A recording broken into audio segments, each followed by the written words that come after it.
Hello student, स्वागत है आप सभी के हमारे इस यूट्यूब चैनल में। स्टूडेंट, आज हम देखेंगे BA, BSc, BCom second year 2025 के फाउंडेशन कोर्स के इम्पोर्टेंट यानी महत्वपूर्ण क्वेश्चन। तो चलिए, हमारा सिलेबस है उद्यमिता और विकास, महिला सशक्तिकरण। तो चलिए हम इन प्रश्नों को देखेंगे जो कि आपके पेपर में आ सकते हैं।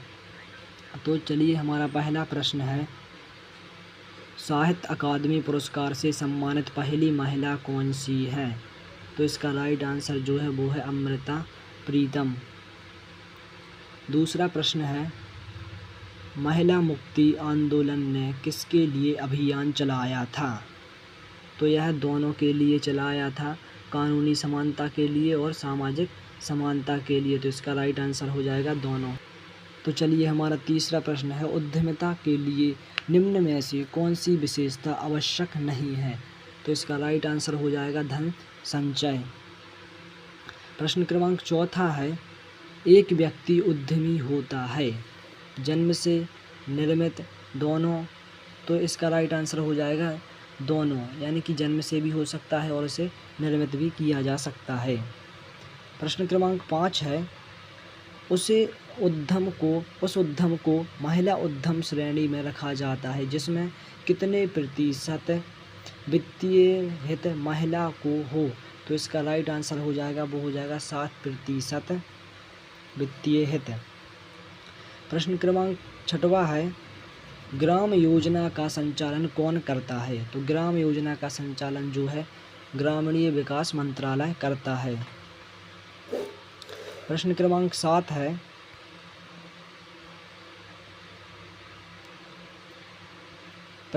7 है, परियोजना रिपोर्ट के मूल तत्व हैं।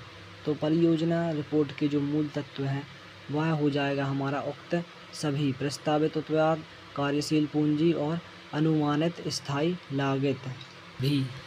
प्रश्न क्रमांक 8 है, निम्न में से कौन सी विशेषता उद्यमी होनी चाहिए? तो इसका राइट आंसर जो है वो हो जाएगा हमारा, तो इसका राइट आंसर हो जाएगा ये सभी, जोखिम वहन, नवाचार और पहल। प्रश्न क्रमांक 9वां है, उद्यमी द्वारा अत्यधिक भूमिका निभाई जाती है। तो जो उद्यमी द्वारा अत्यधिक भूमिका निभाई जाती है हो जाएगा आर्थिक विकास में। प्रश्न क्रमांक 10वां है, उद्यमिता की माध्यम से आर्थिक विकास में अक्सर शामिल होता है। तो संसाधन पुनः आवंटन। प्रश्न क्रमांक 11वां है, महिलाओं के मुद्दों पर सुधारवादी आंदोलन के नायक थे। तो इसका राइट आंसर हो जाएगा ईश्वर चंद्र और विद्यासागर राममोहन राय। प्रश्न क्रमांक 12वां है, लैंगिक असमानता का परिणाम नहीं है। तो लैंगिक असमानता का परिणाम नहीं है, तो इसका राइट आंसर होगा धार्मिक संघर्ष। प्रश्न क्रमांक 13वां आता है, आर्य समाज की स्थापना किसने की थी? तो आर्य समाज की स्थापना पंडित रमाबाई ने की थी। अब आता है प्रश्न क्रमांक 14, ललिता घोष ने चटगांव में महिला राष्ट्रीय संघ की शुरुआत किस वर्ष की? तो इसका राइट आंसर हो जाएगा 1929 में की। प्रश्न क्रमांक 15वां है, अखिल भारतीय महिला सम्मेलन से जुड़ी पत्रिका कौन सी है? तो इसका राइट आंसर हो जाएगा रोशनी। प्रश्न क्रमांक 16वां है, भारत का पहला प्रमुख नारीवादी संगठन कौन सा है? तो जो भारत का पहला प्रमुख नारीवादी संगठन है वह है भारतीय महिला संघ संगठन। प्रश्न क्रमांक 17वां है, भारतीय महिला संघ की पहली अध्यक्ष का नाम क्या था? तो भारतीय महिला संघ की पहली अध्यक्ष का नाम था एनी बेसेंट। प्रश्न क्रमांक 18वां है, भारत छोड़ो आंदोलन की नायिका किसे कहा जाता है?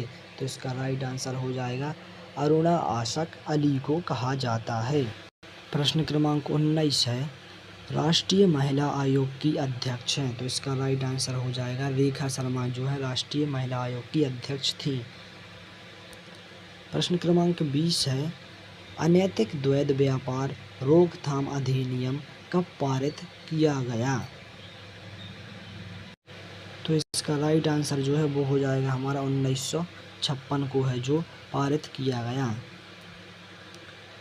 प्रश्न क्रमांक 21 है, प्रसूति लाभ अधिनियम कब पारित किया गया? तो जो प्रसूति लाभ अधिनियम है वह 2017 को पारित किया गया। प्रश्न क्रमांक 22 है, निम्न में से महिला सशक्तिकरण की समस्या कौन सी है? तो इसका राइट आंसर हो जाएगा वो हो जाएगा उपरोक्त सभी, बाल विवाह, घरेलू हिंसा और भेदभाव, लिंग भेदभाव। प्रश्न क्रमांक 23 है, दहेज हत्या तथा पत्नी को पीटना किस हिंसा का उदाहरण है? तो इसका राइट आंसर हो जाएगा घरेलू हिंसा का उदाहरण है। प्रश्न क्रमांक 24 है, महिला समूह द्वारा प्रकाशित पाक्षिक समाचार पत्र कौन सा? मतलब कि महिला समूह द्वारा प्रकाशित पाक्षिक समाचार पत्र कौन सा है? तो इसका राइट आंसर हो जाएगा काबर लहरिया। प्रश्न क्रमांक 25 है, भारतीय दंड संहिता कानून लाया गया? तो जो भारतीय दंड संहिता कानून है वह 1960 में लाया गया। प्रश्न क्रमांक 26 है, उद्यमिता विकास की जनक हैं? तो उद्यमिता विकास की जनक हैं कौन है? जोसेफ शम्पीटर। प्रश्न क्रमांक 27 है, मदर टेरेसा का जन्म कहाँ हुआ था? तो इसका राइट आंसर हो जाएगा ओटोमन साम्राज्य में हुआ था। दोस्तों वीडियो अच्छी लगी हो तो वीडियो को लाइक और चैनल को सब्सक्राइब जरूर करने